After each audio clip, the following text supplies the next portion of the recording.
ಎಲ್ಲರಿಗೂ ನಮಸ್ಕಾರ. Welcome to my channel power of truth. ನಾನು ಮಲ್ಲೇಶ್ವರಮಲ್ಲಿರುವಂತಹ ಗಂಗಮ್ಮನ ಒಂದು ಜಾತ್ರೆ ಇತ್ತು ಮಲ್ಲೇಶ್ವರಮಲ್ಲಿ. ಅದಕ್ಕೆ ವಿಸಿಟ್ ಮಾಡಿದ್ದೆ. ನಾನು ಮತ್ತು ನಮ್ಮ ಫ್ರೆಂಡ್ಸ್ ಎಲ್ಲರೂ ವಿಸಿಟ್ ಮಾಡಿದ್ವಿ. ನಾನು ಇದೇ ಮೊದಲಿಗೆ ಆ ಒಂದು ಜಾತ್ರೆಗೆ ಹೋಗಿದ್ದು. ಅಲ್ಲಿನ ಅನುಭವ ನೋಡಿ ತುಂಬ ಖುಷಿಯಾಯಿತು. ದೇವಿಯನ್ನು ಹುತ್ತದ ಮಣ್ಣಿನಲ್ಲಿ ಬಿಂಬಿಸಿ ಒಂದು ಜಾತ್ರೆಯನ್ನು ಊರ ಜಾತ್ರೆಯನ್ನು ಮಾಡ್ತಾರೆ. ತುಂಬ ಖುಷಿಯಾಯಿತು.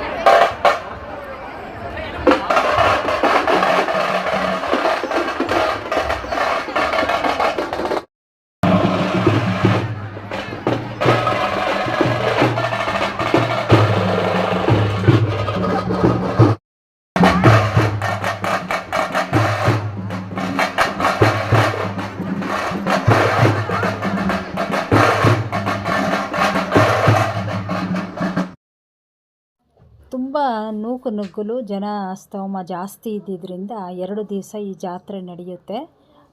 ಅದಾದಮೇಲೆ ನಾವು ಕ್ಯೂ ಅಲ್ಲಿ ನಿಂತ್ಕೊಂಡು ದರ್ಶನಕ್ಕೆ ಹೋದ್ವಿ. ದೂರದಲ್ಲೇ ಅಮ್ಮನ ನೋಡಿದಾಗ ತುಂಬಾ ಖುಷಿಯಾಯಿತು. ಏನಂದರೆ ಇವರು ಹುತ್ತದ ಮಣ್ಣಲ್ಲಿ ಒಂದು ಇದೆ ಪ್ರೊಸೀಜರು. ಹುತ್ತದ ಮಣ್ಣಲ್ಲಿ ಈ ದೇವಿನ ಬಿಂಬಿಸುವಂಥದ್ದು. ಹತ್ರ ಹೋಗಿ ನೋಡಿದಾಗ ಇನ್ನೂ ವಿಶೇಷವಾದಂತಹ ಕಾಂತಿಯಾಗಿ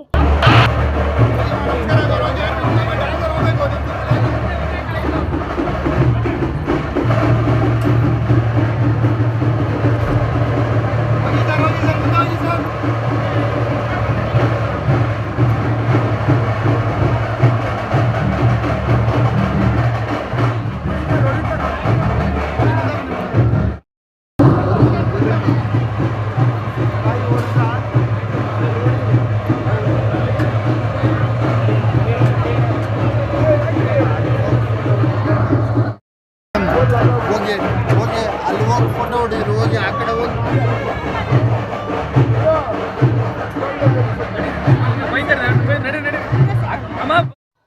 ನಂತರ ಅಲ್ಲೇ ಇರುವಂಥ ವೆಂಕಟರಮಣ ಸ್ವಾಮಿ ದೇವಸ್ಥಾನಕ್ಕೆ ಹೋದ್ವಿ. ಅಲ್ಲಿ ಖುಷಿಯಾಗಿದ್ದ ವಿಷಯ ಬಂದು ನಮಗೆ ಗಂಗಮ್ಮನು ಕರಗದ ರೂಪದಲ್ಲಿ ಕುತ್ಕೊಂಡಿರುವಂಥ ಮೂರ್ತಿಯಾಗಿರ್ಬೋದು. ಅದಾದ ನಂತರ ಒಳಗಡೆ ಗರ್ಭಗುಡಿಯಲ್ಲಿ ವಿಸಿಟ್ ಮಾಡಿದಾಗ ಬಾಗಿನವನ್ನು ಕೊಡ್ತಾ ಇರುವಂತಹ ಮಹಾವಿಷ್ಣು ಹಾಗೂ ಲಕ್ಷ್ಮಿ ಇಬ್ಬರು ಸೇರಿ ಗಂಗಮ್ಮನಿಗೆ ಬಾಗಿನ ಕೊಡ್ತಾ ಇರುವಂತಹ ಒಂದು ಉತ್ಸವ ಮೂರ್ತಿಗಳನ್ನು ನೋಡಿ ತುಂಬ ಖುಷಿಯಾಯಿತು.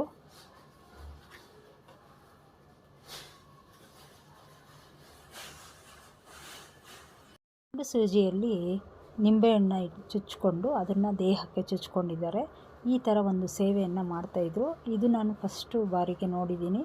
ಆದರೆ ನನಗನ್ಸಿದ್ದಿಷ್ಟೇ, ಈ ಥರ ಎಲ್ಲ ದೇಹನ ದಂಡಿಸಿಲ್ಲ ಅಂದರೆ ನಮ್ಮ ಮನಸ್ಸು ನಮ್ಮ ಮಾತು ಕೇಳಲ್ಲ.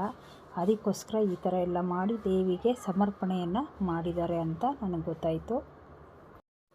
ಎಲ್ಲರಿಗೂ ಈ ದೇವಿ ಗಂಗಮ್ಮ ಒಳ್ಳೇದು ಮಾಡಲಿ ಅಂಥೇಳಿ ನಾನು ಕೇಳ್ಕೊಳ್ತಾ ಅವರ ಆಶೀರ್ವಾದ ಎಲ್ಲ ಕುಟುಂಬ ವರ್ಗದವರೆಗೂ ಬರಲಿ ಅಂಥೇಳಿ ಈ ವಿಡಿಯೋನ ಮುಗಿಸ್ತಾ ಇದ್ದೀನಿ. ಎಲ್ಲರಿಗೂ ಧನ್ಯವಾದ.